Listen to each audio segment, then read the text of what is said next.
नाम है सिद्धि मंत्र। क्या? सिद्धि मंत्र इसको कहते हैं। इसका मतलब हुआ सफलता का मंत्र। क्या अर्थ हुआ इसका? सफलता का मंत्र। देखेंगे, पहले हम संस्कृत पढ़ेंगे और उसके बाद क्या पढ़ेंगे? इसका हिंदी अनुवाद। रामदासा नारायणपुरे निवसति सा नित्यम ब्रह्मे मुहूर्ते उत्थाय नित्य कर्माणि करोति नारायण स्मृति तथा परम पशुभ्य घासम ददाति अनंतरम पुत्रेण सहसा क्षेत्राणि गच्छति तत्र सा कठिनं श्रम करोति तस्य श्रमेण निरीक्षणेन च कृशो त्रिभूतम अन्य उत्पद्यते तस्य पशवा हिरष्ट पुष्टांगा सन्ति गृहे च धन धान्य दियपूर्णम अस्ति। तो बच्चों यहाँ पर एक बात बताई गई है कि नारायणपुर में एक रामदास नाम का व्यक्ति रहता था। कौन रहता था?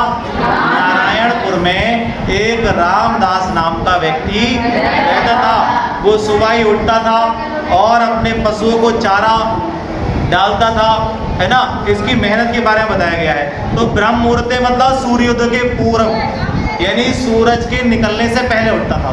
कब उठता था? सूरज के निकलने से पहले।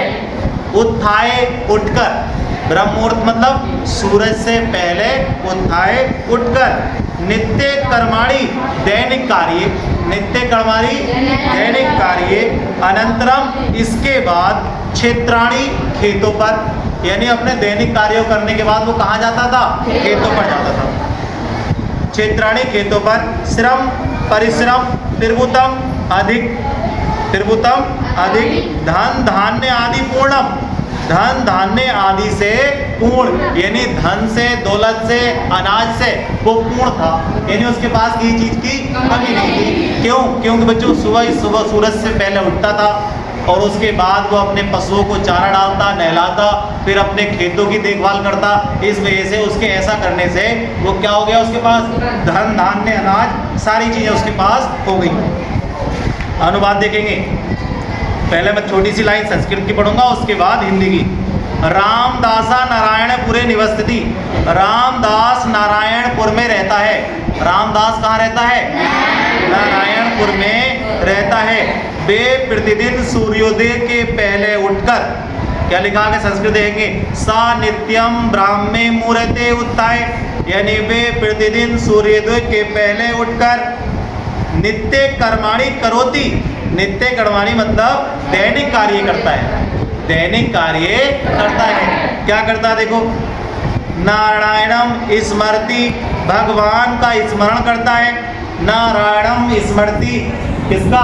भगवान का स्मरण करता है। तथा परम पशुभ्य घास ददाति, इसके बाद क्या करता है? पशुओं को, इसके बाद पशुओं को घास देता है। क्या करता है? घास देता है। अनंतरम पुत्रेण सहसा क्षेत्राणि गच्छति, फिर वे पुत्र के साथ खेतों पर जाता है। फिर वो कहाँ जाता है? पुत्र के साथ खेतों पर जाता है। वहाँ अब आगे देखेंगे, तत्र सा कठिनम श्रम करोति, वहाँ वे कठोर परिश्रम करता है। तत्र सा कठिनम श्रम करोति, वहाँ वे कठिन परिश्रम करता है।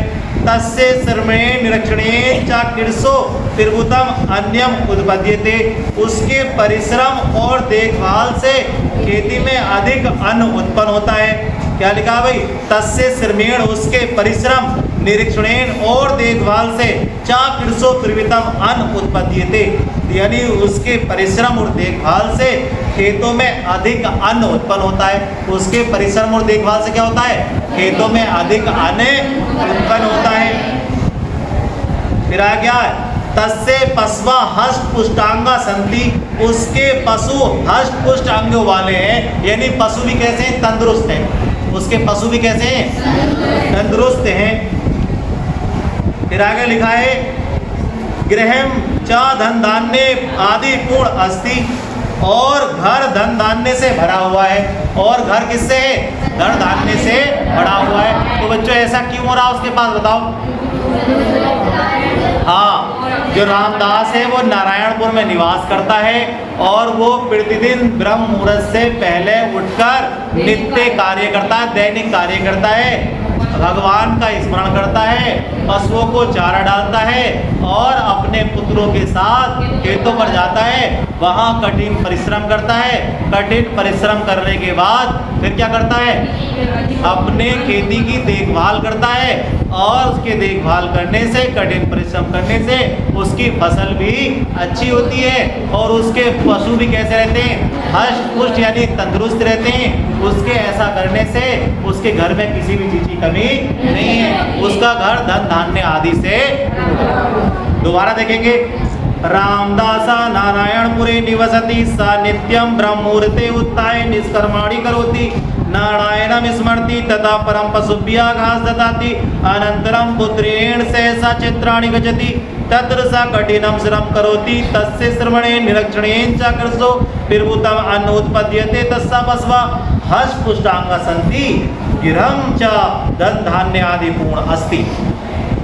अपनी भाषा में दोबारा बता देता हूँ, क्या लिखा है? पहले रामदासा नारायणपुरे निवसति, रामदास नारायणपुर में निवास, सा नित्यम ब्रह्म मुहूर्ते उत्थाय, वे रोज ब्रह्म मुहूर्त से पहले उठता है यानी सूर्योदय से पहले उठता है। नित्य कर्माणि करोति और दैनिक कार्य करता है।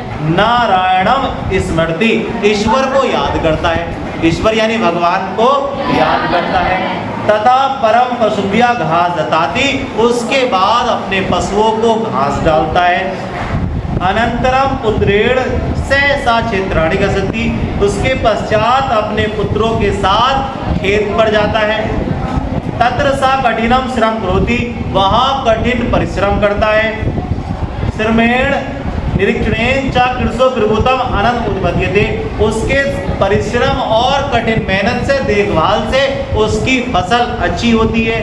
तस्से पशवा हष्ट पुष्टांग संति, उसके पशु हष्ट पुष्ट रहते हैं यानी तंदुरुस्त रहते हैं। ग्रम च धन धान्य आदि पूर्ण सस्ती, उसका जो घर है धन धान्य से आदि से पूर्ण है यानी किसी भी चीज की कमी उसके घर नहीं है। दूसरा देखेंगे भाई, अत्रेव ग्रामे पैतृक धनेन धनवान धर्मदासा निवसति, उसी गांव में पिता के द्वारा मिली हुई संपत्ति से धनवान एक धर्मदास नामक व्यक्ति रहता है।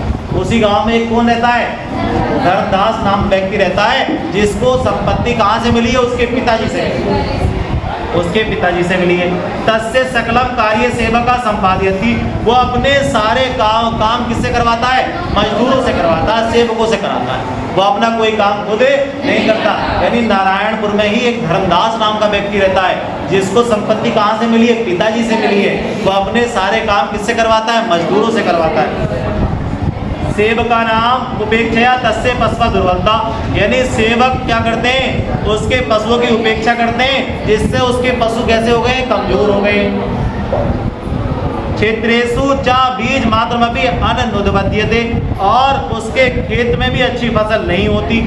क्रमशः तस्य पैतृक धनम समाप्त अभवत्, इसी प्रकार उसका सारा पैतृक धन यानी जो पिताजी से पैसा मिला वो सारा समाप्त हो गया। तस्य जीवनम अभाव ग्रस्त जितम, इसलिए उसका जो जीवन है वो अभावों से ग्रस्त हो गया है। अब आपको बच्चों बहुत बड़ी सीख मिलने वाली है इससे। अत्रैव मतलब यहाँ ही, यही यानी नारायणपुर में। कहाँ पर? नारायणपुर में। पैतृक धनम, वही पैतृक धनेन, पुरखों के धन से, सकलम संपूर्ण, संपादयंती करते हैं, उपेक्षया लापरवाही से, नोपद्यते उत्पन्न नहीं होता है, पैतृक धनम पूर्वजों से प्राप्त धन, अभावग्रस्तम अभावों से ग्रस्त। अनुवाद, इसी गांव में पूर्वजों से प्राप्त धन से धनवान बना हुआ धर्मदास रहता है। इसी गांव में कौन रहता है? पूर्वजों से प्राप्त धन में धनवान व्यक्ति धर्मदास रहता है, जिसे धन किससे मिला है? पूर्वजों से। तस्य सकलम कार्य सेवका संपादयति, उसका सारा काम नौकर चाकर करते हैं, उसका सारा काम कौन करते हैं? नौकर चाकर करते हैं। सेवका नाम उपेक्षा तस्य पासवा दुर्बलता। नौकरों की उपेक्षा यानी लापरवाही से उसके पशु कमजोर हो गए हैं। उसके पशु क्या हो गए हैं? कमजोर हो गए हैं। और खेतों में बीज मात्र को ही अनाज नहीं होता। खेतों में बीज मात्र को भी अनाज नहीं होता। बीज मात्र